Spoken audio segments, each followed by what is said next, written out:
ali domač trg po precej visoki lanski rasti še ponuja priložnosti za zaslužek. Najlepša hvala, ker ste z nami. Dogodek bo trajal približno 30 minut, morda kakšno minuto dlje. Začenjamo pa ga z nekaj najpomembnejšimi številkami z Ljubljanske borze.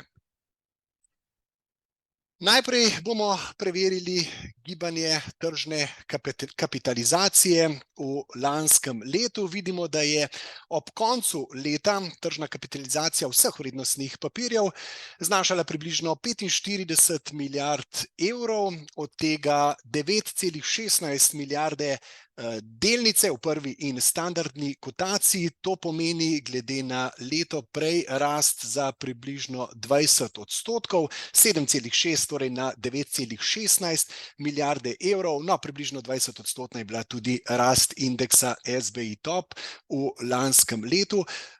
Pomeni pa teh 9,16 milijarde le okrog 15% slovenskega BDP-ja. Tukaj seveda še močno zaostajamo za nekim povprečjem Evropske unije, kjer je ta delež praviloma vsaj 50%. Obveznice so imele skupno tržno kapitalizacijo 36,5 milijarde. Mimogrede, na Ljubljanski borzi se trguje z 28 obveznicami in s 23 delnicami, 9 v prvi kotaciji, 14 v standardni kotaciji. Če pogledamo delež prometa po posameznih segmentih, seveda vidimo, da največji promet ustvarjajo delnice v prvi kotaciji, 95% delež, precej manj v standardni kotaciji in seveda tudi preostali vrednosti papirji imajo zelo nizek delež. Če seštejemo prvo in standardno kotacijo, skupni promet 320 milijonov evrov v lanskem letu. Za primerjavo, leto prej je bilo prometa za 430 milijonov evrov, je bilo pa leto 2022 nekaj posebnega, seveda zaradi vojne v Ukrajini, sledili so precejšnji padci tečajev in to je seveda potem pomenilo tudi večjo volatilnost in višji promet. Povprečni dnevni promet v lanskem letu je znašal 1,34 milijona evrov, leto prej 1,7 milijona evrov. Če pogledamo promet posameznih borznih članov, lahko vidimo, da skoraj tretjino prometa ustvari Intercapital. No, če zraven dodamo še BKS banko, pa oba skupaj na Ljubljanski borzi ustvarita polovico vsega prometa. Najprometnejše delnice v lanskem letu, nobenih presenečenj tukaj, po pričakovanju seveda so najprometnejše Krkine delnice, v celotnem kolaču 40% celotnega prometa. Če pogledamo številke, lani je bilo sklenjenih s Krkinimi delnicami 11.663 poslov v skupni vrednosti 128,3 milijona evrov. Za primerjavo, leto prej 190 milijonov evrov prometa s Krkinimi delnicami, torej lani padec za približno 30%. Na drugem mestu so po prometu delnice Nove Ljubljanske banke, 22% vsega prometa je bilo lani ustvarjenih z delnicami NLB-ja in skupno za 71,7 milijona evrov, le nekoliko manj kot leto prej. So se pa na tretjem mestu prebile delnice Zavarovalnice Triglav z 8% deležem, prometa je bilo za slabih 27 milijonov evrov, kot vidimo pa z vsemi delnicami skupaj za 320 milijonov evrov prometa, kot rečeno, leto prej 430 milijonov. In zdaj tabela, ki bo marsikoga razveselila, seveda predvsem tiste, ki ste lastniki teh delnic. Največja rast je lani uspela delnicam Nove Ljubljanske banke. Res, da so v letu 2022 zdrsnile za 18%, ampak lani je sledila zelo lepa rast, plus 36% na 85 evrov, kot je znašal zaključni tečaj konec decembra. Vemo, da se letos rast nadaljuje in bomo morda nekaj o tem spregovorili tudi z gostoma pozneje. Na drugem mestu po rasti delnice Datalaba, ki kotirajo v standardni kotaciji. Že leta 2022 so bile zelo recimo temu poskočne in so bile kar na vrhu z 59% rastjo, no lani še dodatnih plus 30%, podobno rast pa so imele lani tudi delnice Luke Koper, Salusa in Telekoma, torej približno 30% rast, jasno vse brez upoštevanja dividend. In zdaj tabela, ki je na srečo zelo osiromašena, v lanskem letu pravzaprav ni bilo kakšnih posebnih padcev, edina delnica, katere tečaj se je znižal, je delnica Cinkarne Celje zaradi specifičnih težav pri poslovanju in tudi zato, ker ni bilo dividende, je tečaj zdrsnil za 11%. Vemo pa, da so letos ravno delnice Cinkarne Celje že pravzaprav nadoknadile vse lanske padce. Preverimo zdaj, kako se je gibal indeks SBI Top in tudi indeks SBI Top Total Return v primerjavi z nekaterimi preostalimi delniškimi indeksi v regiji. Indeks SBI Top je lani porasel za 20%, točno toliko kot frankfurtski DAX, in kot vidimo, je bil kar med zmagovalci v regiji. Le Krobex, torej indeks zagrebške borze, je pridobil nekaj več. No, če pa upoštevamo indeks SBI Top Total Return, torej indeks, ki upošteva tudi dividende, potem z 28% rastjo vsekakor se Ljubljanska borza ponaša kot ena tistih, ki je v lanskem letu imela največjo rast v regiji in tudi v primerjavi s preostalimi indeksi po svetu je to seveda zelo, zelo lepa donosnost, lepa rast. In poglejmo še posamezne tečaje v prvi kotaciji, torej izbrali smo le tiste elitne delnice, kako se je gibal tečaj posamezne delnice. Nova Ljubljanska banka, kot rečeno, plus 36% v lanskem letu, tržna kapitalizacija delnice je zvišala na 1,7 milijarde evrov. Vemo, da je spomladi predsednik uprave Blaž Brodnjak rekel, da so delnice radikalno pocenjene in prav je storil tisti, ki ga je poslušal, kajti tečaj delnice je res lepo porasel, brez upoštevanja dividend plus 36%, rast pa se nadaljuje tudi letos. Pozavarovalnica Sava je imela tudi zelo spodbudno leto, skupna rast delnice plus 25% in to kljub katastrofalnim avgustovskim poplavam, takrat je šel tečaj precej navzdol, ampak potem se je izkazalo, da ne bo imelo tako katastrofalnega vpliva vse skupaj na poslovanje Save Re in od 10. oktobra do konca leta je tečaj porasel kar za 27%, res visoka rast za takšno delnico, torej znotraj dobrih 2 mesecev z 22 na 28 evrov konkretno. Zavarovalnica Triglav ni imela takšne rasti, komaj da je splezala v pozitivno območje, tako da lani rast delnic plus 0,6%, seveda spet z dodatkom, da tukaj ni upoštevana dividenda. Cinkarna Celje je, če pogledamo naslednji graf, edina delnica, torej, ki je lani izgubila vrednost, minus 11%. Krka je spet delala tisto, kar pravzaprav delničarji od nje pričakujejo, solidno, zelo dobro poslovanje in tudi rast delnic, ki je pomenila, da je tržna kapitalizacija Krke porasla na 3,6 milijarde evrov, to je seveda na zaključni tečaj, konec decembra 110 evrov, če gledamo danes, je tečaj že kakšnih 6-7% višji, tako da se Krkina tržna kapitalizacija počasi približuje 4 milijardam. No, za tako primerjavo naj povem, da je bila Krka pred 10 leti pri 60 evrih, tečaj se je torej v tem času skorajda prepolovil, kar pomeni povprečno 6 do 7% letno rast. Seveda ni to nekaj spektakularnega, ampak če dodamo še dividende, ki jih Krka vsako leto, prav vsako leto od leta 1999 zvišuje, potem dobimo povsem solidno donosnost in so lahko delničarji zadovoljni. Petrolove delnice so lani porasle za dobrih 16%.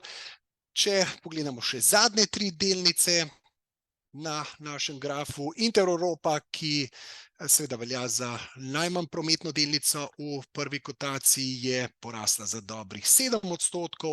Luka Koper je imela tudi zelo solidno, odlično leto, plus 30%, dobro poslovanje, dividenda več kot dvakrat višja. Vse to je seveda vplivalo na rast cene Lukinih delnic in tudi Telekomove delnice so predvsem ob koncu leta zelo lepo porasle.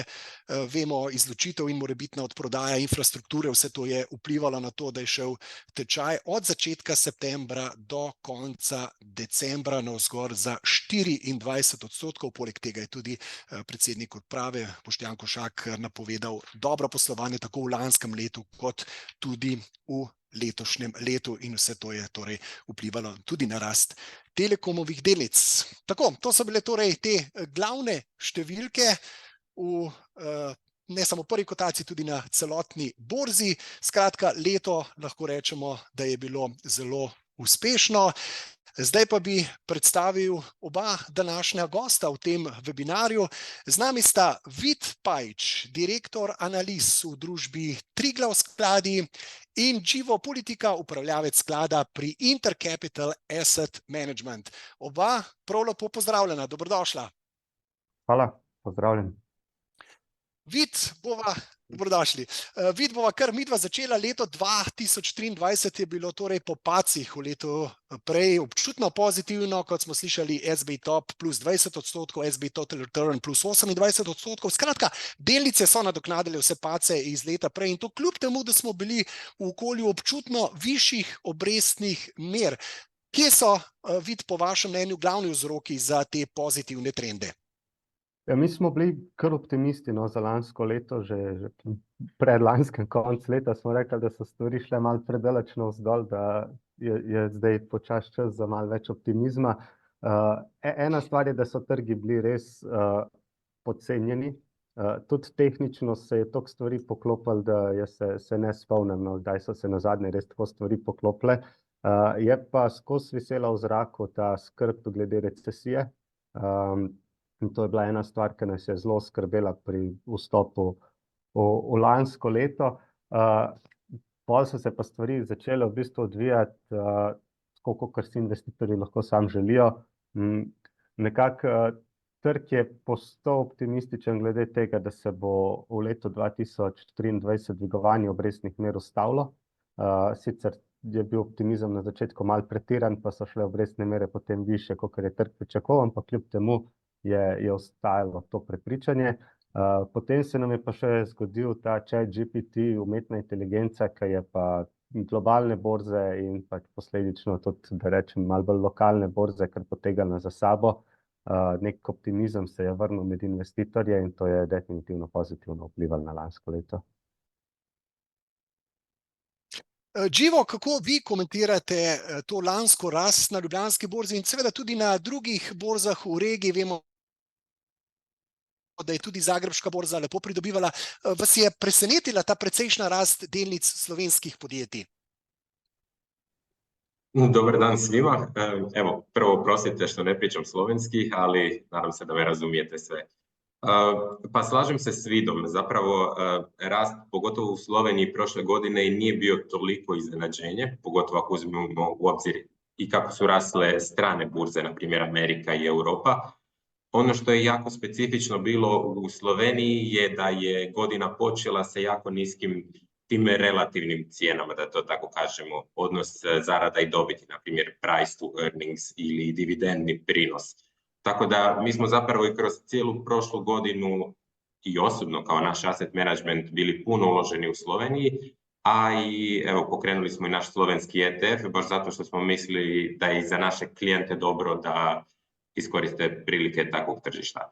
I evo recimo ako gledamo čak i s tim rastom koji je bio lani, Slovenija je još uvijek poprilično atraktivna, ja bih rekao, dakle u ovom trenutku za cijeli indeks dividendni prinos od preko 6% i odnos cijene i zarade od nekakvih 9 puta, dakle to još uvijek izgleda jako atraktivno. Da, vrednotenja so ugodna, tudi dividendna donosnost, kot ste rekli. Đivo, kakšne so v očeh tujih vlagateljev še največje prednosti, ki jih ponuja Ljubljanska borza? Zakaj se nek tuji vlagatelj, morda hrvaški, odloči, da bo vstopil na ta trg, ki ni prav likviden, ki je obroben pravzaprav, ampak vseeno ponuja svoje priložnosti? Kad govorimo o Ljubljanskoj burzi kao takvoj, zapravo pogotovo za strance, govorimo o nekoliko najvećih dionica, je li tako? I ako gledamo strukturu indeksa, ono što je tu jako zanimljivo je zapravo da je jako u jednom dijelu defanzivan. Na primjer, imamo dionice Krke koje su kompanije koja je nezadužena, bilježi relativno visoku stopu rasta kroz godine i to je ono što je u ovom trenutku jako atraktivno zapravo. Dakle, nekakva sigurnost, priča se puno o mogućoj recesiji, visoke su kamatne stope, inflacija još uvijek nije skroz smirila, to tako reći, i onda tako jedna kompanija zapravo pruža neki oblik sigurnosti.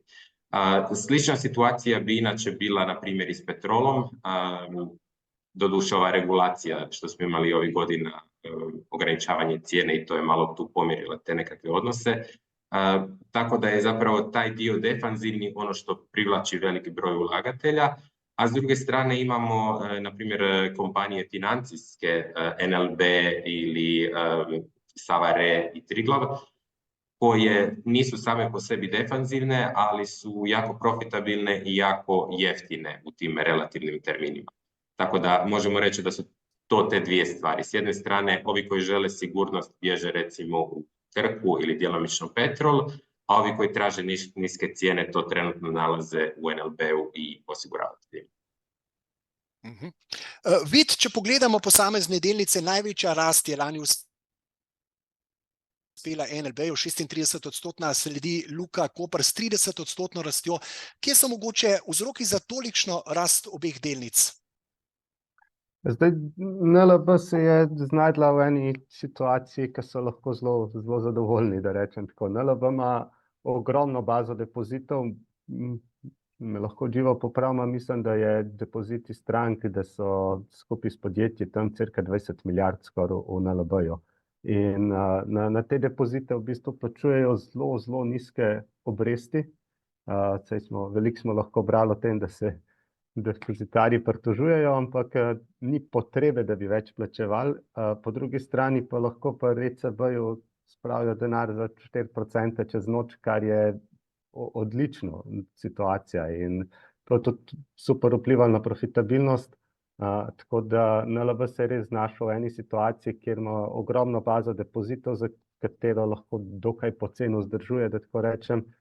Po drugi strani pa cene kreditov so se dvigale in pa overnight depoziti pri centralni banki tudi nosijo odlične donose. Tako da NLB je veliko naredil že prej, tudi to ne smemo spregledati. V obdobjih nizkih obrestnih mer je NLB ogromno naredil na optimizaciji, na digitalizaciji, tudi na storitvah kot viru dohodka. In zdaj so pa še v bistvu uspeli to sorazmerno visoko obrestno maržo zraven dati. In to je potegnil delnico gor, tako da NLB je res tukaj, da rečem, en tak sweet spot, če smem uporabiti ta izraz zadev. Zdaj, kar se tiče Luke Koper, je stvar malo drugačna. Tam je bilo zaznati, da so rastli prihodki, niso pa veliko bolj, kot so rastli stroški. To je to, kar si načeloma vlagatelji želijo. Je pa veliko tega, recimo, iz skladiščnin in takih stvari, tako da mi smo veliko bolj optimistični, kar se tiče NLB-ja za naprej, kot za Luko Koper, tudi za vso to situacijo v Rdečem morju. Bi lahko imela negativne posledice, bom rekel, da ni nobenih tveganj, je treba kar malo bolj biti pozoren, plus situacije, zaradi katerih so povečali dobiček, jih ne vidimo kot trajne. Tako da, kar se tega tiče, smo bolj optimistični glede NLB-ja.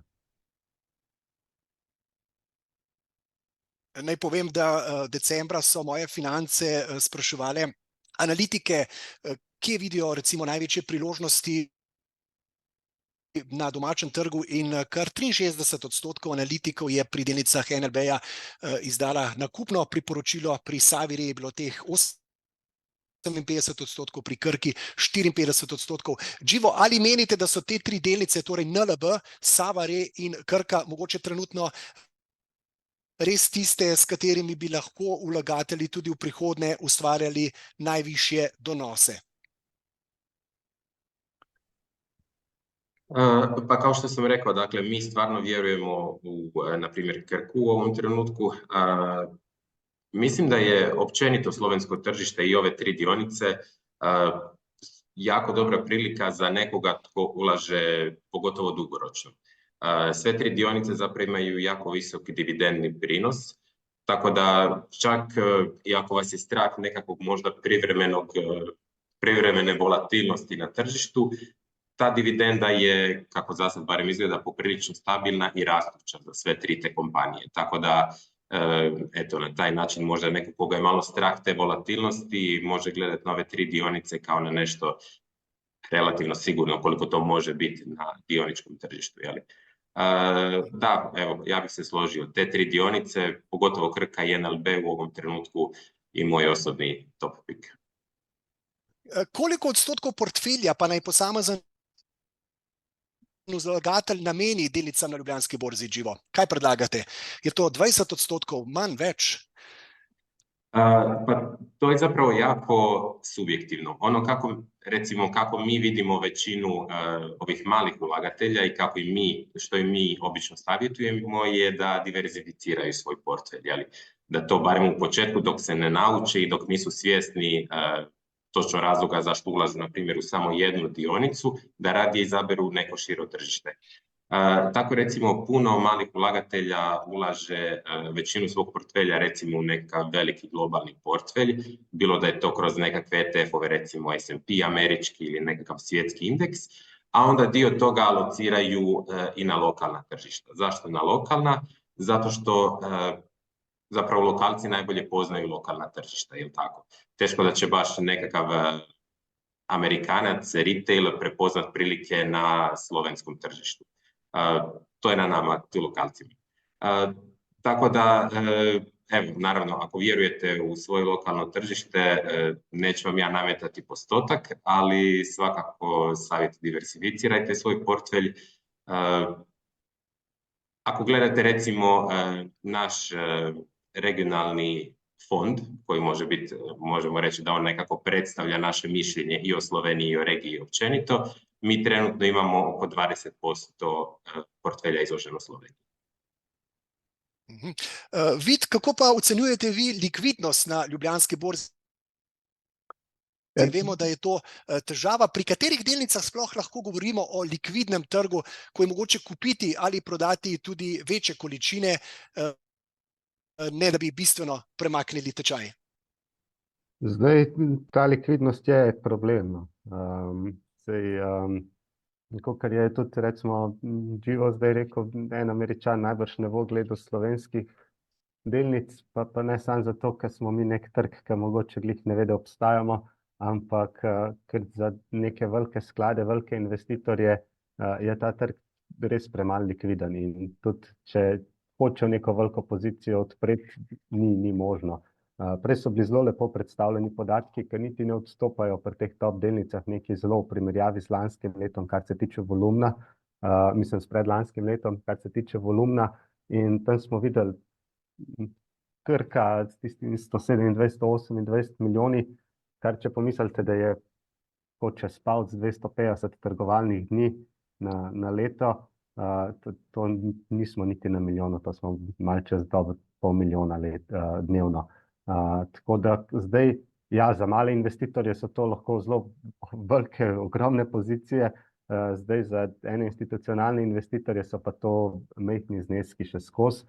Sploh pa je problem, ker še kar je likvidnosti, je res koncentrirana v parih delnicah. Smo videli že druga, ima že 70 milijonov, kar je že kar velika razlika, je že praktično malo več, mislim, malo manj kot pol manj. Tako da pa smo pa hitro v bistvu po 4 delnicah, običajno vsako leto, no pa že pademo v 4-5 delnicah, pa že pademo pod 30 milijonov, kar pa je res premehna likvidnost za neke velike investitorje. Tako da definitivno to tudi vpliva na vrednotenja, da so toliko ugodna, kakor so.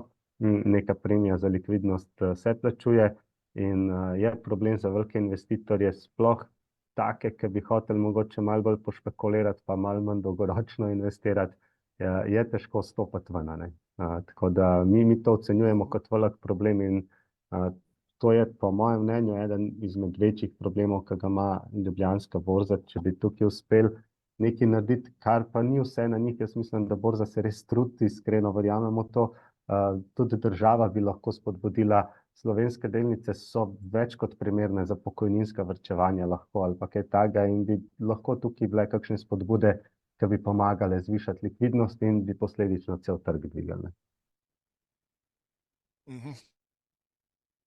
Ja, v šali lahko rečemo, da so pri Ivanu Zidarju našli več gotovine, kot se jo dnevno obrne na Ljubljanski borzi. Dživo, dajte mi povedati, lepo prosim, vi, Intercapital Securities, ste spet dobili nagrado za člana leta na Ljubljanski borzi, ustvarite tudi največ prometa, skoraj tretjino. Dajte, prosim, malo razložiti, koliko je teh institucionalnih vlagateljev, koliko malih vlagateljev, ker vemo, da tudi precej hrvaških pokojninskih skladov kupuje delnice slovenskih podjetij, medtem ko se zdi, da naši domači skladi zamujajo to priložnost.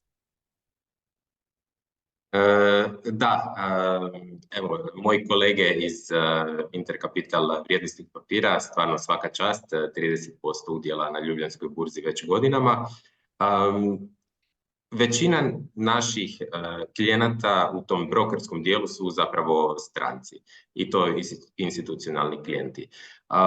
Intercapital za sad nije jako prisutan na rumunjskom retail tržištu, tako da to uglavnom trgovanje retaila koje se događa na burzi ide preko nekih lokalnih brokera.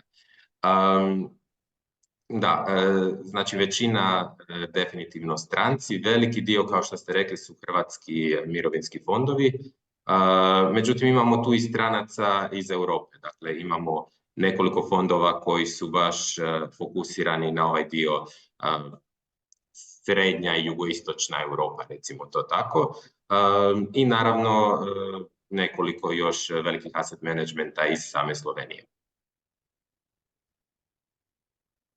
Še nekaj me zanima, vi veliko spremljate tudi romunski trg, ta se zelo razvija, v kratkem naj bi dobil tudi status trga v razvoju, če je bil do zdaj frontier market, bo torej emerging market, kdaj bi lahko to pričakovali v Ljubljani, ker to bi bilo kar zelo pomembno, ne, za tuje vlagatelje, da bi torej dobili status emerging market trga v razvoju. Je to pričakovati v nekaj letih? Pa prvo evo zašto bi zapravo cilj svake burze trebao biti da želi ići sve dalje i dalje, dakle frontier, emerging, developed market. Vjerojatno znate da jedan od velikih trendova u svijetu financija je takozvana pasivizacija, dakle da se ide u trgovanje kroz ETF-ove, na primjer. I ako samo gledamo količinu novca, odnosno imovine koja prati frontier tržišta ili emerging tržišta, puno je više na emergingu. Naravno, na developed marketu je najviše. Tako da, evo, iz tog razloga i rumunjska burza teži tome i naravno i Ljubljanska i Hrvatska bi željele tome doći jednog dana. Rumunjska je relativno blizu, ali još uvijek im nedostaje likvidnost. S tim da trebamo imati na umu da likvidnost prosječna u Rumunjskoj je preko 10 milijuna eura dnevno, a još uvijek nije dovoljno. U Ljubljani je to između 1 i 2 milijuna eura, recimo, kako koji dan. Također, ono što je rumunjska burza tek ove godine postigla je dovoljan broj kompanija s velikom tržišnom kapitalizacijom. Recimo, ove godine je bio zapravo najveći IPO u ovom, to je prošle godine, 2023. Najveći IPO u ovom dijelu Europe ikad, rumunjska hidroelektrika. I sad ako uzmemo u obzir da sama hidroelektrika ima tržišnu kapitalizaciju 11 milijardi eura, i tek time su dosegli zapravo to što trebaju imati da bi prešli u emerging market. Evo vidimo zapravo da za Ljubljanu, za Ljubljansku burzu je još uvijek dalek put da pređu u emerging. Nije nemoguće, ali ja bih rekao da nije izgledno u sljedećih 3 do 5 godina. Treba će više vremena. Vid, moramo se še lotiti ljudskih obveznic, ki bodo počasi prišle na Ljubljansko borzo. Kako bo prihod teh ljudskih obveznic poživil dogajanje? Ali mogoče pričakujete, da bo na trg vstopilo veliko novih vlagateljev, ki bodo priložnost izkoristili seveda tudi za kupovanje delnic, da bo skratka to spodbudilo rast prometa in malo oživilo trg? Ja, Zdaj mi spodbujamo načeloma to in smo veseli, no, da do tega prihaja. Bolj zaradi tega, da se tudi ljudje malo spoznajo s tem razredom. Zdaj obveznice kot naložbeni razred so večini slovenskih investitorjev dokaj neznane. Tudi tisti, ki vejo, da obstajajo in čemu služijo, jih dostikrat ne vejo, kako umestiti jih v svoj portfelj. Tako da iz tega vidika se mi zdi super, da se zdaj to govori o obveznicah, da ljudje sprašujejo o obveznicah, da sprašujejo, kako se to vklopi v njihov portfelj, a je to smiselno in take stvari. Kar se pa tiče same obveznice, je pa tako. Zdaj za male vlagatelje, sploh tiste, ki nimajo trgovalnega računa, je to spet dokaj nezanimiva stvar. Zdaj, ne vem, ampak recimo tako vsaj 5.000 evrov minimalno bi mogli vložiti. Tako da, kar se tiče tega, je mogoče pol že bolj primerna alternativa kakšen sklad denarnega trga ali pa kaj takega, ki omogoča visoko likvidnost in je mogoče iz tega vidika celo lahko bolj zanimiva. Kljub temu se mi zdi korak v pravo smer, kakor vemo, tudi Rim ni bil postavljen v enem dnevu, tako da korak po korak pa, da osvojimo tudi te stvari, da osvojimo te ljudske obveznice. In jaz mislim, da je to lahko dober korak v smer popularizacije finančnih trgov na splošno v Sloveniji. Tako da, kar se tega tiče, jaz močno spodbujam. Mislim pa, da mogoče v tem koraku ne bodo vsi glih dobili to, kar pričakujejo. Treba je vedeti, da so določeni stroški povezani tudi s to obveznico, ampak kot rečeno, definitivno korak v pravo smer. Ja, vidite, omenili ste tudi nov ETF, ki kotira na Ljubljanski borzi. ETF na denarni trg, Euro Money Market UCITS ETF, seveda nam bo lahko kaj več o tem povedal kar Givo Politika, kajti ravno Intercapital Asset Management je ponudil ta ETF. Givo, komu pravzaprav je namenjen ta ETF, torej sklad denarnega trga, in kakšna je neka pričakovana donosnost tega ETF-a? Da, pa evo prvo razlog zašto smo mi uopće pokrenuli takav ETF. Dakle, inflacija koja je zadnjih nekoliko godina zahvatila Europu i svijet, ili tako, dovela je do podizanja kamatnih stopa. Centralne banke su dizale kamatne stope. Dakle, na tom, ajmo reći, institucionalnom tržištu, odnosno međubankarskom, se mogu postići zapravo relativno visoke kamatne stope. Ono što se nije dogodilo je da banke prenesu te kamatne stope za depozitare, za retail. Dakle, vi danas ako odete u banku i stavite depozit, ne možete dobiti 3 ili 4% obično u banci. Jel? I tu smo mi prepoznali priliku i zapravo želju da ljudima omogućimo da sudjeluju u tome. Tako da smo pokrenuli taj Money Market ETF koji ulaže u te takozvane kratkoročne papire, dakle to su na primjer obveznice koje dospijevaju za nekoliko mjeseci zemalja kao što su Njemačka, Francuska, Belgija, neki prekonoćni depoziti i tako to. I na taj način zapravo smo napravili taj ETF koji u ovom trenutku neto ulagateljima nudi 3,4% godišnje. Jeli? Naravno, taj postotak ovisi o tome kako se budu kretale te stope, prvenstveno što budu radile centralne banke, tako da evo, s vremenom ćemo naravno vidjeti kako će se to razvijati. Ono isto što je recimo dosta veliki plus ETF-a u odnosu recimo na depozit u banci, ako ga oročite, je što možete izaći u bilo kojem trenutku. Dakle, bilo da je to mjesec, 2, 3 godina ili više, možete ostati koliko god želite i berete kamatu zapravo kroz cijeli taj period. Za konec se bomo lotili še malo napovedi za letošnje leto, tudi v luči trenutne makroekonomske situacije. Inflacija pada, včeraj smo videli v Sloveniji 3,3%. Zdi se, da centralne banke tukaj vendarle dobivajo ta boj z inflacijo ali vendarle ne? Kako mislite, da bo z obrestnimi merami? Bo FED znižal kmalu obrestne mere bo sledila tudi Evropska centralna banka in kako bi to lahko vplivalo na tudi Ljubljansko borzo, ali z drugimi besedami, ali je trenutna makroekonomska slika ugodna za vlaganje, ali moramo biti zdaj pogumni pri vlaganju in plasiranju sredstev v tvegane naložbe. Ja, mi smo za letošnje leto najbolj naklonjeni naložbenemu razredu delnic, no, tako da načeloma vidimo sliko kot ugodno. Zdaj, kar se tiče samih centralnih bank, je tako, mi nismo v tistem čovnu, ki je pričakuje, mogoče še kakšen, da se bojo obrestne mere začele spuščati že marca. Zdaj, centralne banke res dobivajo boj z inflacijo, moramo pa malo širšo sliko pogledati. Inflacija je mogoče najpomembnejši element v tem trenutku, ni pa vse. Pomemben faktor je tudi trg dela. Mi vidimo, da trg dela kljub temu, da je zaznano rahlo popuščanje, še vedno izjemno močan. Stopnje brezposelnosti so v velikih državah praktično na rekordno nizkih ravneh. Podjetja še vedno imajo problem dobiti primerno delovno silo. Tako da v bistvu potrošnik je močen, trg dela je močan, in pa tudi gospodarstvo je bolj odporno, kot se je pričakovalo. Bilo je veliko govora o recesiji, pa vidimo, da kar nekako to pločevinko skozi brcamo malo naprej, da gospodarstva so v dobri kondiciji, kakorkoli.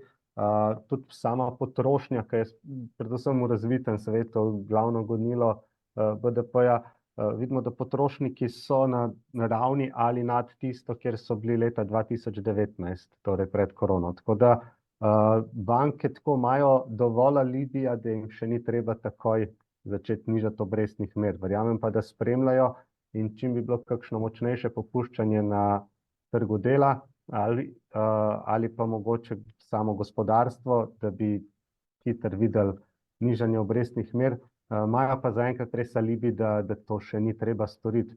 Je pa tudi Pavel rekel, da predsednik ameriške centralne banke, da oni želijo videti inflacijo konkretno pod željeno mejo 2%, preden bojo začeli z rezanjem obrestnih mer. Tako da tam pa dejansko še nismo.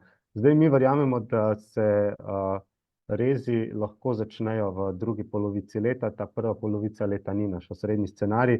Kar se pa tiče Evropske centralne banke, je pa tako pa vedno malo capla za ameriško, tako smo. Je dokaj predvidljiva, zato ker se ravna po ameriški centralni banki z nekaj zamude.